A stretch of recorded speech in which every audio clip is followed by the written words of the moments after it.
ஹே கதை கேட்க நீங்க வந்துட்டீங்களா? கதை சொல்ல நானும் வந்துட்டேன். நம்ம ஆல்ரெடி பார்த்துட்டு இருக்க சைனீஸ் டிராமாவோட 4th எபிசோட் தான் பார்க்க போறோம். வீடியோக்குள்ள போறதுக்கு முன்னாடி எப்பயும் சொல்றேன் தான் இப்பயும் சொல்றேன்.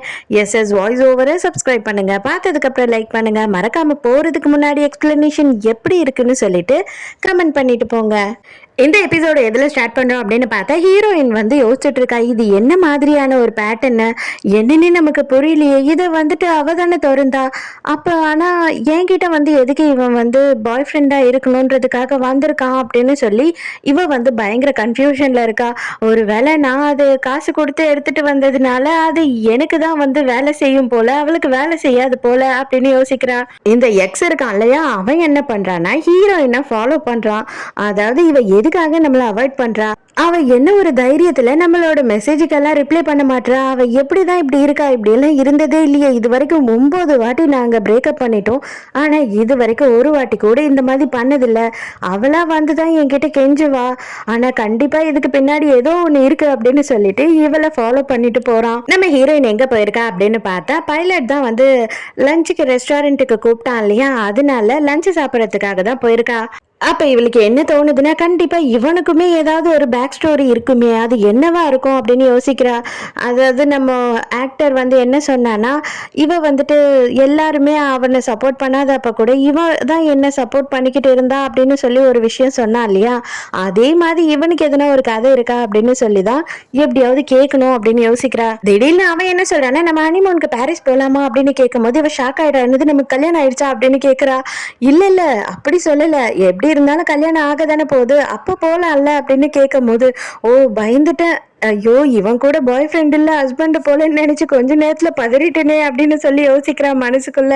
இவன் என்ன பண்றானா பயங்கர ரொமான்டிக்கா அவளுக்கு அப்படியே வாயெல்லாம் தொடச்சு விட்டுக்கிட்டு இருக்கான். அந்த டைமுக்கு இவனோட அசிஸ்டன்ட் ஒருத்தி இருந்தா இல்லையா, அவ அந்த இடத்துக்கு வரா. அவகிட்ட என்ன சொல்றான் அப்படின்னு பார்த்தா, இல்ல இன்டர்வியூ எல்லாம் நல்லபடியா பண்ணாங்க இல்லையா, அதனால நான் தான் லஞ்சுக்கு கூப்பிட்டேன் அவங்கள அப்படின்னு சொல்லும் போது அவளுமே ஓ அப்படியா சரி என்னோட ஹஸ்பண்ட் வெயிட் பண்றாரு நான் போறேன் அப்படின்னு அங்க இருந்து போயிடுறா. அவங்க அங்க இருந்து கிளம்பின உடனே நம்ம எக்ஸும் அங்க வந்துடுறான், ஒரு டேபிள்ல உட்காந்துக்கிறான். அங்க போன உடனே வெயிட்டர் வந்து என்ன வேணும் அப்படின்னு கேக்குறாங்களா, தண்ணி மட்டும் ஒரு கிளாஸ் கொண்டு வாங்க போதும் அப்படின்னு சொல்றான். இங்க அதே நேரத்துக்கு பைலட் வந்து என்ன பண்றான் அப்படின்னு பார்த்தா, ஹீரோயின் கிட்ட என்ன மன்னிச்சிடுன்னா வந்து அவங்க கிட்ட உன்னை இன்ட்ரடியூஸ் பண்ணல, அதாவது கேர்ள் ஃப்ரெண்டுன்னு சொல்லல அப்படின்னு நீ கோவமா இருக்கியா அப்படின்னு கேட்கும் போது இல்ல இல்ல அப்படி இல்லைன்னா கோவம்னு சொல்லிட முடியாது, இருந்தாலும் பரவாயில்ல ஒன்றும் பிரச்சனை இல்லை அப்படின்னு சொல்றா. அதுக்கு உடனே அவன் என்ன சொல்றான்னா, எனக்கு நல்லாவே தெரியும், ஆக்சுவலா நான் ரொம்ப நாளுக்கு முன்னாடி கூட உன்னை என்னோட ஃப்ரெண்டுன்னு இன்ட்ரடியூஸ் பண்ணினே தவிர உன்னை என்னோட கேர்ள் ஃப்ரெண்டுன்னு என்னோட கலீக்ஸ் கிட்டலாம் சொல்லலைன்னு நீ கோச்சிக்கிட்ட அன்னைக்கே அப்படின்னு சொல்றான். உடனே ஹீரோயினுக்கு டென்ஷன் ஆயிடுது, ஐயோ இந்த கதையெல்லாம் வேற நமக்கு தெரியாதே, இவன் எதனா கேட்டுட்டானா எப்படி பதில் சொல்றதுன்னு சொல்லிட்டு தயவு செஞ்சு இதை நிறுத்தறியா, இதுக்கு மேல இதை பத்தி பேசாத, எனக்கு ரொம்ப கஷ்டமா இருக்கு அப்படின்னு ஒரு சீனை போட்டுறா. அப்ப இவன் இது எல்லாத்தையும் பார்த்துட்டு இவன் என்ன இவ்வளவு கோவமா பேசுறா, இவ இது வரைக்கும் ஒரு நாள் கூட என்கிட்ட கோவமா பேசினதே கிடையாது, இவன் கிட்ட ரொம்ப உரிமையா சண்டை போட்டுக்கிட்டு இருக்காளே அப்படின்னு தோணுது. அதே நேரத்துக்கு ஃப்ரெண்டை காட்டுறாங்க, அவன் நேரா கிளம்பி வந்து அந்த கடைக்கே போயிடுறா. அங்க போயிட்டு எப்படியாவது அந்த பிளைண்ட் பாக்ஸ் வந்து நம்ம வாங்கியே ஆகணும் அப்படின்னு சொல்லி ரொம்ப மாஞ்சி மாஞ்சி தேடிக்கிட்டு இருக்கா. கடைக்காரன் என்னமா தேடுறீங்க அப்படின்னு கேட்ட உடனே இவ என்ன சொல்றேன்னா, டப்பாவை திறந்த உடனே ஒரு பையன் பாய் ஃப்ரெண்டா வருவானே அது ரொம்ப ஹேண்ட்ஸமா இருப்பான்னு கூட சொன்னாங்க, அந்த பாக்ஸை தான் தேடுற அப்படின்னு சொல்றா. ஒருவேளை நீங்க இந்த பாக்ஸை தான் சொல்றீங்களோ அப்படின்னு சொல்லிட்டு ஒரு பெரிய டப்பா பெரிய பொம்மையை எடுத்து காட்டுறான்.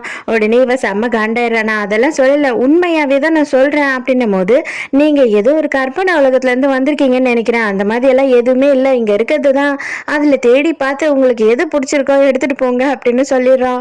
ஹீரோயினும் கேப்டனும் அங்கிருந்து கிளம்பி போயிடுறாங்களா. அதுக்கப்புறம் இங்க இருந்து எக்ஸ் கிளம்பலான்னு பார்க்கும் போது $68 பில்ல கொடுங்க அப்படின்னு கேக்குறாங்க. எங்க நான் தண்ணி தாங்க குடிச்சேன், நீங்க குடிச்ச தண்ணிக்கு தாங்க அந்த பில்லு, அதை கொடுத்துட்டு கிளம்புங்க அப்படின்னு சொல்றாங்க. அட பாவீங்களா, உங்களை நம்பி இங்க உள்ள வந்து உட்கார்ந்ததுக்கு எனக்கு $68 வீணா போச்சு அப்படின்னு யோசிச்சுட்டு இருக்கான். ஃப்ரெண்டை காட்டுறாங்க, அவ இருக்கிற எல்லா டப்பாலையும் ஒரு ஒரு டப்பாவை எடுத்துட்டு வந்து போடுறா. எங்க எனக்கு காம்படிஷன் பண்ற மாதிரி நீங்க எதனா கடை திறக்க போறீங்களா என்ன அப்படின்னு இவன் கிண்டல் பண்றான்.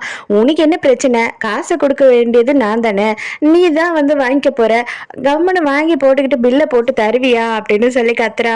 வீட்டுக்கு போன உடனே எல்லா டப்பாவையும் பிரிச்சு பிரிச்சு பாத்துடுறா. ஆனா இவ தேடுற மாதிரி எந்த ஒரு டாலுமே அதுல இல்ல, அதுல எல்லாமே வந்து சாதாரண டால் தான் இருக்கு. இங்க அதே நேரத்துக்கு வந்து பைலட்டையும் நம்ம ஹீரோயினையும் காட்டுறாங்க. அவன் டிராப் பண்றேன்னு வந்துட்டு தயவு செஞ்சு என்ன தப்பா நினைச்சுக்காத, என்ன மேல வந்து எந்த கோபமும் படாத, ரெஸ்டாரண்ட்டில் வந்து நீ என்னோட கேர்ள் ஃப்ரெண்டுன்னு சொல்லலைன்னு. கண்டிப்பாக என்னோட ஆசை என்ன தெரியுமா, ஒரு நல்ல டைமில் நான் எல்லாருக்குமே அதை சொல்லி உன்னையும் சந்தோஷப்படுத்தணும், எல்லாரையும் சந்தோஷப்படுத்தணும். அதுக்கு தான் நான் ஆசைப்படுறேன். அந்த டைம் வரைக்கும் மட்டும் கொஞ்சம் வெயிட் பண்ணு அப்படின்னு சொல்கிறான். இதை பாரு, கண்டதை எதையும் யோசிக்காத. நாளைக்கு வந்துட்டு நீ வேலைக்கு போயிடு. நான் அன்னைக்கு 2 மணிக்கு கரெக்டாக நம்ம 2 பேரும் மீட் பண்ணலாம். ஒரு முக்கியமான இடத்துக்கு உன்னை கூட்டிட்டு போக போறேன் அப்படின்னு சொல்றான். இவளுமே சரி ஓகே அப்படின்னு ஒத்துக்கிறா. எக்ஸ் தொலைவில் நின்றுகிட்டு இது எல்லாத்தையும் பார்த்து பயங்கரமா வயிறு எரிஞ்சுக்கிட்டு இருக்கு. அவன் போன உடனே வேக வேகமாக வந்து இவளை பிடிச்சிக்கிறான். பிடிச்சிக்கிட்டு யாரு அவன், இப்போதான் நான் உன்னை பிரேக்கப் பண்ணேன், அதுக்குள்ளேயே வந்துட்டு நீ என் ஃபோனை அட்டென்ட் பண்ண மாட்டேற, என்கிட்ட பேச மாட்டேற, எனக்கு ரிப்ளை பண்ண மாட்டேற, இன்னொருத்தன் கூட போய் சாப்பிட்டுட்டு வீட்டுக்கு வந்து இறங்குற காரில் உனக்கு கொஞ்சம் கூட வெக்கமா இல்லையா அப்படி இப்படின்னு சொல்லிட்டு ஏழா குடும்பம் கத்திக்கிட்டு இருக்கான். அவள் என்ன சொல்கிறான்னா, அதுதான் நம்ம பிரேக்கப் பண்ணிட்டோம் இல்லையா, மரியாதையை இங்கேருந்து கிளம்பு அப்படின்னு சொல்கிறா. இது ஒன்றும் ஃபர்ஸ்ட் டைம் நமக்குள்ளே இப்படி நடக்கலை, இது வந்து 9வது வாட்டி. நீயே யோசித்து பாரு, ஒரு வாட்டியும் வந்து நீ தான் என்கிட்ட கெஞ்சுவேன், நானும் சரின்னு சொல்லிட்டு உன்னை மன்னிச்சு ஏத்துக்குவேன் அப்படின்னு இவன் சொல்றான். அதுக்கு ஹீரோயின் என்ன சொல்றான்னா, ஆமா உண்மைதான், நான் தான் உன்கிட்ட வந்து கெஞ்சுவேன், அது எனக்கு ரொம்ப டயர்ட் ஆயிடுச்சு, இதுக்கு மேல நான் அப்படி இருக்கணும்னு எனக்கு ஒரு அவசியமும் கிடையாது அப்படின்னு சொல்லிட்டு பயங்கரமா இவளுமே சண்டை போடுறா. இதுக்கு மேல நீயோ இல்ல நானோ யாரு ட்ரை பண்ணாலுமே நமக்குள்ள செட் ஆகாது, தயவு செஞ்சு விட்டுடு, இதுக்கப்புறம் என்னை பாக்குறதுக்கு வராது, இங்க இருந்து கிளம்பி போ அப்படின்னு சொல்லி ஹீரோயின் அங்க இருந்து உள்ள போயிடுறா. இவனுக்கு செம்ம அசிங்கமாயிடுது. இவனெல்லாம் இன்னும் வச்சு அசிங்கப்படுத்தணும். வெளியில போய் குடிச்சுக்கிட்டு இருக்கான். அந்த டைமுக்கு பக்கத்துல உட்காந்து பேசிக்கிட்டு இருக்கவங்க சத்தமா பேசுறாங்கன்னு சொல்லி அவங்க கிட்ட கத்தி அவங்களுக்கும் இவனுக்கும் பயங்கரமா முட்டிக்குது. கொஞ்ச நேரத்திலேயே பார்த்தா இவனை போட்டு தர்மடி அடிச்சுட்டு எல்லாரும் அங்க இருந்து போயிட்டாங்க போல. இவன் மட்டும் உட்காந்துக்கிட்டு ஸ்மோக் பண்ணிக்கிட்டு இருக்கான். அங்க கிளீன் பண்ற லேடி என்ன கேக்குறாங்கன்னா, என்னடா ஆச்சு, உன்னை எதனா பொண்ணு ஏமாத்திட்டு போயிட்டாலா என்ன அப்படின்னு கேக்குறாங்க.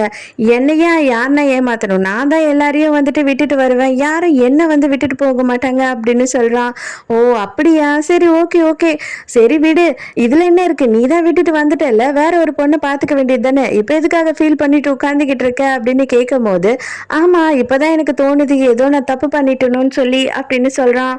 மறுநாள் வேலையில ஹீரோயின் பெரிய சொதப்பல் பண்ணிடுறா. என்ன பண்ணிடுறா அப்படின்னா, அவனை போய் இன்டர்வியூ எடுத்தா இல்லையா, அதாவது பைலட்டை, அவன் வந்து இன்டர்வியூ கொடுத்த எல்லாத்தையுமே தொலைச்சிட்டா. அதை ரெக்கார்டரையும் தொலைச்சிட்டா, அவ டிராப்டா எழுதுனதையும் தொலைச்சிட்டா. ஐயோ இப்ப மேனேஜர் வந்து என்ன கூப்பிட்டாருன்னா நான் செத்தேன் அப்படின்னு யோசிச்சுட்டு இருக்கா. நினைச்ச மாதிரி அவரும் கூப்பிடுறாரு. ஐயோ செத்தோண்டா அப்படின்னு யோசிக்கும் போது, சாட்டர்டே வந்து 2 மணிக்கு நான் அப்பாயின்மெண்ட் போட்டிருக்கேன், அதாவது என்னோட ஒய்ஃபை நீ வந்து சலூனுக்கு கூட்டிட்டு போ, அதுக்கப்புறம் நிறைய விஷயம் அவளுக்கு வேணுமா அதெல்லாம் வாங்கி கொடு, அவ எங்கெங்கெல்லாம் போகணும்னு சொல்றாளோ அங்கெல்லாம் கூட்டிட்டு போ அப்படின்னு சொல்லும் போது அப்பதான் இவளுக்கு யோசனை வருது. அவன் வந்து ஆல்ரெடி பிளான் பண்ணான் இல்லையா பைலட்டு, சாட்டர்டே 2 மணிக்கு வந்து உன்னை வெளியில கூட்டிட்டு போறேன்னு சொல்லிட்டு, சார் எனக்கு அன்னைக்கு கொஞ்சம் வேலை இருக்கு சார் அப்படின்னு சொல்றா. என்னது வேலை இருக்கா, இது ஆல்ரெடி நான் உன்கிட்ட சொல்லிட்டு தான் என் ஒய்ஃப் கிட்டேயே சொன்னேன், அவ இதுக்கப்புறம் என்னை சும்மாவே விட மாட்டா, மரியாதையா அவ கூட போயிட்டு வந்துரு அப்படின்னு சண்டை போடுறான்.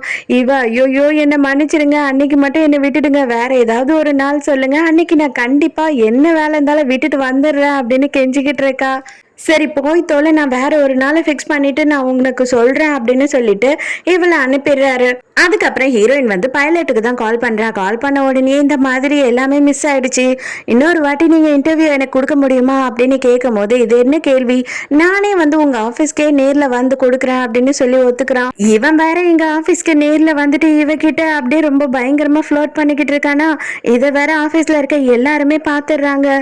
இங்க ஆபீஸ்ல வந்து ஹீரோயினை ஒரு மனுஷியாவும் பார்க்க மாட்டாங்க, ஒரு பொண்ணாவும் பார்க்க மாட்டாங்க. இவளை எவ்வளவு அசிங்கப்படுத்த முடியுமோ அவ்வளவு அசிங்கப்படுத்துறாங்க. சி என்னது இவ மூஞ்சிக்கா, இந்த மாதிரி ஒரு அழகான பைலட் வந்து பின்னாடியே அலைஞ்சுக்கிட்டு இருக்கான் அப்படின்னு சொல்ற மாதிரி இவங்க வந்து பயங்கரமா பேசிக்கிறாங்க எல்லாரும். அதுக்கப்புறம் ஹீரோயின் வந்துட்டு இவனை தனியா கூட்டிட்டு வந்துட்டு எல்லாத்தையும் பேசுறா, எல்லாத்தையும் கேட்டு தெரிஞ்சுக்கிறா, மறுபடியும் இன்டர்வியூ எடுத்து ஃபுல்லா எல்லாத்தையுமே நோட் பண்ணிக்கிறா. ரொம்ப தேங்க்ஸ், நீங்க வருவீங்க அப்படின்னு நான் எதிர்பார்க்கவே இல்லை, நேர்லயே வந்து உங்க இன்டர்வியூ கொடுத்துட்டீங்க அப்படின்னு சொல்றா. அவன் போனதுக்கு அப்புறமா ஹீரோயினை பிடிச்சி எல்லாரும் கேள்வி கேட்டுட்டு இருக்காங்க. எப்படி அவன்லாம் உங்ககிட்ட வழிஞ்சு வழிஞ்சு பேசுறான், சிரிச்சு சிரிச்சு பேசுறான், உங்களுக்குள்ள என்னதான் இருக்கு அப்படின்னு கேட்கும் போது, அங்க இருக்க ஒரு லேடி என்ன பண்றா அப்படின்னு பார்த்தா, ஐயோ கருமம், அவனுக்கு என்னதான் ஒரு மட்டமான டேஸ்டோ அப்படின்னு சொல்லிடுறாளா. இது ஹீரோயினோட காதுலயுமே விழுந்துடுது. அவளுக்கு ரொம்ப கஷ்டமாயிடுது. அப்ப உடனே அவ என்ன சொல்றானா, இல்ல இல்ல, என்னோட இன்டர்வியூல சில டவுட்ஸ் இருந்தது, அது அவர்கிட்ட கேட்கணும்னு நான் சொன்னேன். அவர் ரொம்ப நல்லவரா இருக்கவே நேர்லயே வந்து நான் சொல்றேன் அப்படின்னு சொல்லி எல்லாத்தையுமே வந்து சொல்லிட்டு போனாரு. மத்தபடி எங்களுக்குள்ள வேற எதுவுமே இல்லை அப்படின்னு சொல்லிடுறா. இப்பதான் நைட்டு ஹீரோயினும் ஃப்ரெண்டும் பேசிக்கிட்டு இருக்காங்க. இவ்வளோத்தையும் வாங்கி பிரிச்சு பார்த்துட்டேன், எனக்கு லக்கே இல்லடி, ஏன்டி இப்படி இருக்கு அப்படின்னு அவ புலம்பிட்டு இருக்கா. ஹீரோயின் நைட்டெல்லாம் தூக்கத்துல கூட வந்துட்டு அந்த பைலட் வந்து நம்ம கிட்ட இப்படி ப்ரப்போஸ் பண்ணுவானோ அப்படி ப்ரப்போஸ் பண்ணுவானோ அப்படின்னு சொல்லி கற்பனையில தான் தூங்கிட்டு இருக்கா. மறுநாள் அவன் சொன்ன மாதிரி டைமுக்கு இவளை வந்து பிக்கப் பண்ணிக்கிறான். இவங்க எங்க போறாங்க அப்படின்னு பார்த்தா ஷாப்பிங்க்கு தான் போறாங்க. அவங்களுக்கு தேவையான எல்லா ஐட்டமும் வாங்குறாங்க. என்னதான் நம்ம பண்ண போறோம் அப்படின்னு சொல்லி கேட்கிறா இவ. நான் நல்லா குக் பண்ணுவேன், உனக்கு தெரியுமா, நான் குக் பண்ண போறேன், நீ சாப்பிட போற, நம்ம 2 பேருமே ஒரு கேம்புக்கு போறோம் அப்படின்னு சொல்றான். இந்த டோரியான் அப்படின்னு சொல்லிட்டு ஒரு ஃப்ரூட் இருக்கும் இல்லையா, அதையே ஹீரோயின் ரொம்ப நேரமா பார்த்துக்கிட்டு இருக்கா. உடனே இவன் என்ன பண்றானா, இது எனக்கு ரொம்ப பிடிக்கும் அப்படின்னு சொல்லி அதை எடுத்து வச்சுக்கிறான். அப்ப உடனே ஹீரோயின் என்ன கேட்கறான்னா, நிறைய பேருக்கு அது பிடிக்கவே பிடிக்காது, அது ரொம்ப ஸ்மெல் வருது அப்படின்னு சொல்லி சாப்பிட மாட்டாங்க, எப்படி நீங்க சாப்பிட்றீங்க அப்படின்னு கேட்கும் போது, எனக்கு பிடிக்கும், ஏன் உனக்கு பிடிக்காதா என்ன அப்படின்னு சொல்லி இவன் கேட்கறான். இல்ல இல்ல எனக்கும் பிடிக்கும் அப்படின்னு சொல்றா. இவன் பைலட் தானே, இவங்களுக்கு ட்ரைனிங்லாம் எடுக்கிறதுக்கு பெரிய கேம்ப் இருக்கும் இல்லையா, அந்த மாதிரி ஒரு கேம்ப்ல தான் வந்துட்டு இவன் அரேஞ்ச் பண்ணியிருக்கான் போல. அங்கதான் ஹீரோயினையும் கூட்டிட்டு வந்திருக்கான். அவளுக்கு பிடிச்ச மாதிரி எல்லாத்தையும் சமைச்சுக்கிட்டும் இருக்கான். ஹீரோயின் அந்த ஃப்ரூட்டை எடுத்து கட் பண்றதுக்காக வைக்கிறா. இவன் நவுந்து நவுந்து போயிட்டே இருக்கான். என்னடா இவன் நவுந்து நவுந்து போறானே அப்படின்னு பாக்குறா.